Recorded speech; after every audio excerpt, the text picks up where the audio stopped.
dan bahan yang digunakan pada praktikum ini yaitu 2 buah styrofoam, 1 buah pipa paralon 15 cm, cutter, lem lilin, probiotik E4, molase, botol bekas, gelas beaker, bekatul, kotoran ayam, bibit cacing sutra, water quality checker, pH meter, timbangan digital, filter, dan pompa air. Persiapan kultur dimulai dengan mengeringkan kotoran ayam. Pada tanggal 24 Februari 2021, kami mencari kotoran ayam di sekitar lokasi kultur, tepatnya peternak ayam di Dusun Tepus, Gunung Kidul, Yogyakarta. Kotoran ayam yang telah diambil kemudian dikeringkan di bawah sinar matahari terlebih dahulu untuk mengurangi kadar air dalam kotoran. Kotoran ayam disebar di atas tutup styrofoam lalu ratakan agar kotoran ayam kering merata. Kotoran ayam dikeringkan selama 2-3 hari. Setelah kotoran ayam kering, tumbuk menggunakan palu agar kotoran ayam menjadi halus sehingga mudah tercampur dengan bahan-bahan yang lain.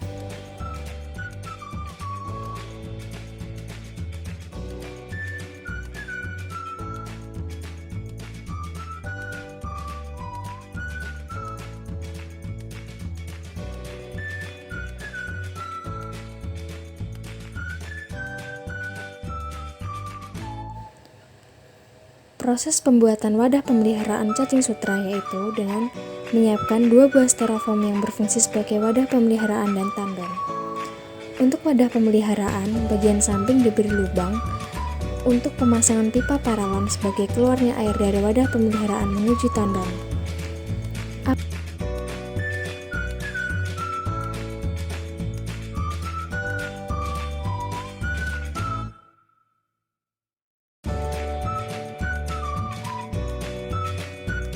Apabila di sekitar lubang pipa terjadi kebocoran, maka beri lem lilin secukupnya untuk mencegah kebocoran.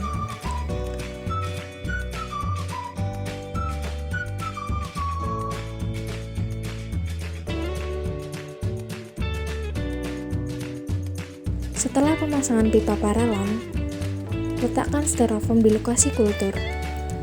Letakkan styrofoam yang telah terpasang pipa di bagian atas, sedangkan 1 styrofoam diletakkan di bawah sebagai tandon air.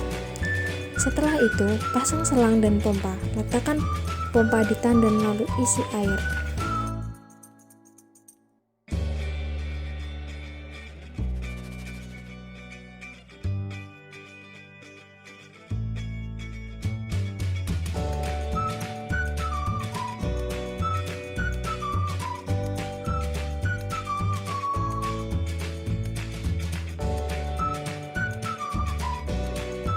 Pembuatan larutan probiotik. Siapkan probiotik E4, molase, air, gelas beaker untuk menakar dosis probiotik dan molase, lalu botol plastik sebagai wadah larutan probiotik. Dosis probiotik E4 yang digunakan yaitu sebanyak 100 ml, dosis molase sebanyak 100 ml, dan air sebanyak 1 liter. Campurkan ketiga bahan tersebut sampai larut.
Pembuatan fermentasi.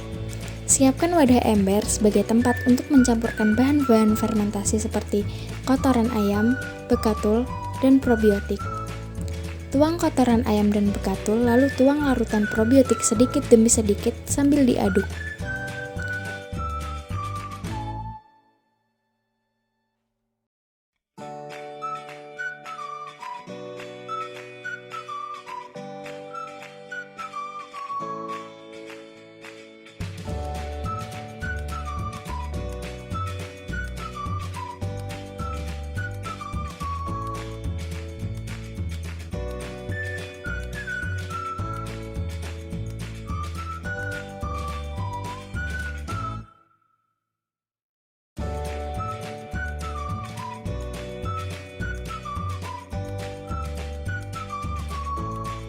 Tambahkan probiotik sampai campuran kotoran ayam dan bekatul menjadi adonan.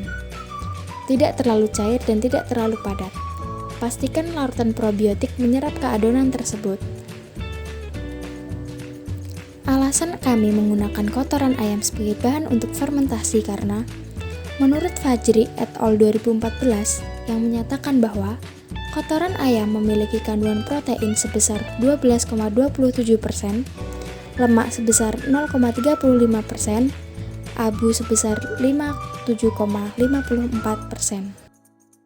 Sedangkan alasan memilih bahan fermentasi berupa bekatul karena menurut Wulandari dan Handasari 2010 yang menyatakan bahwa kandungan zat gizi yang dimiliki bekatul yaitu protein 13,11 sampai 17,19%, lemak 2,52 sampai 5,05%, karbohidrat 67,58 sampai 72,74%, dan serat kasar 370,91 sampai 387,3 kalori.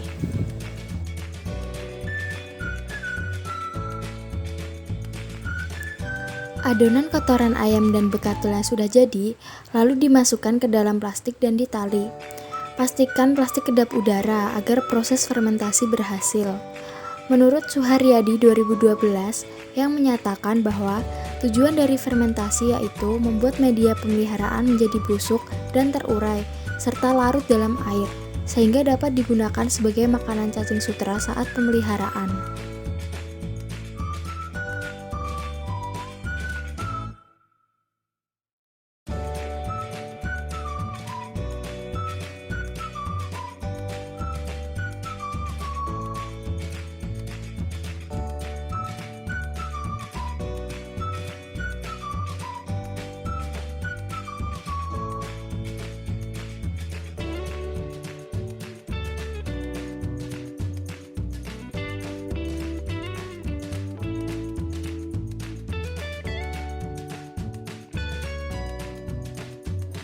Fungsi filter yaitu untuk menjaga kualitas air selama pemeliharaan. Alat dan bahan yang digunakan dalam pembuatan filter yaitu pasir silika, pasir malang, dakron, waring, dan ember yang sudah dilubangi. Proses pembuatan filter yaitu siapkan ember yang sudah dilubangi lalu pasang waring. Masukkan pasir silika. Pasir silika berfungsi untuk menghilangkan kandungan lumpur, tanah, partikel kecil, dan sedimen pada air.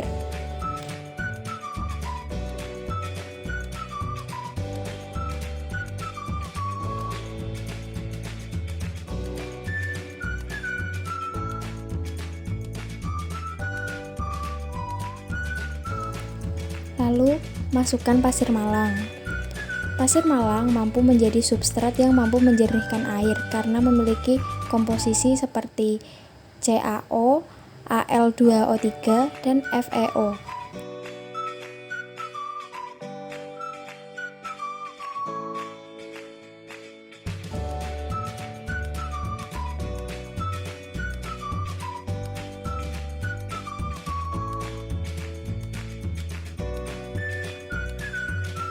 Setelah memasukkan pasir malang, lalu masukkan dakron.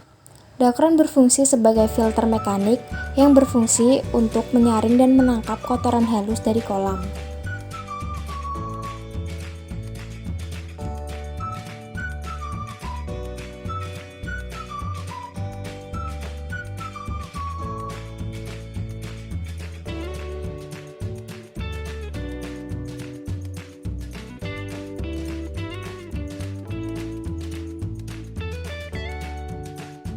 Proses penebaran media pemeliharaan.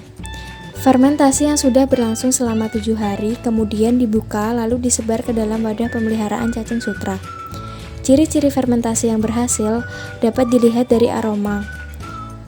Fermentasi yang berhasil memiliki aroma yang kecut, dan apabila fermentasi gagal, maka akan mengeluarkan bau busuk dan menyengat. Setelah media sudah selesai disebar, tunggu sekitar 2 hari hingga media siap untuk digunakan.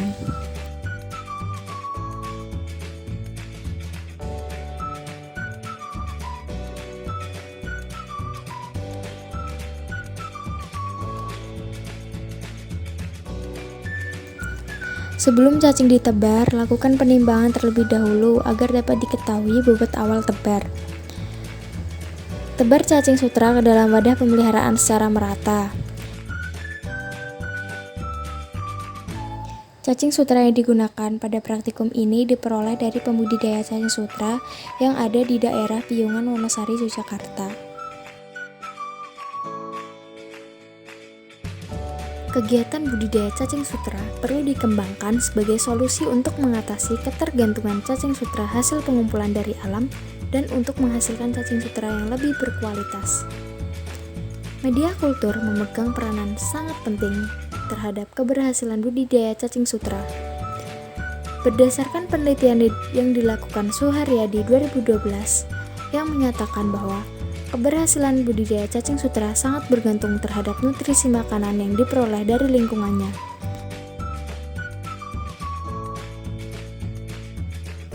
Pada saat pemeliharaan, kualitas air yang diamati yaitu oksigen terlarut, suhu, dan pH. Oksigen terlarut saat pemeliharaan yaitu berkisar 5,78 sampai 6,18 mg per liter. Sesuai dengan pernyataan Marian dan Pandian 1984 bahwa oksigen terlarut yang optimal di atas 3 ppm. Suhu pada saat pemeliharaan berkisar antara 27,7 hingga 28,3 derajat Celcius. Sesuai dengan pernyataan Ahril et al. 2019 bahwa kisaran suhu optimal pemeliharaan cacing sutra yaitu 24 hingga 29 derajat Celcius. pH pada saat pemeliharaan berkisar 7,2 hingga 8,3 sesuai dengan pernyataan Effendi 2004 yang menyatakan bahwa suhu optimal pada pemeliharaan cacing sutra yaitu 7 hingga 8,5.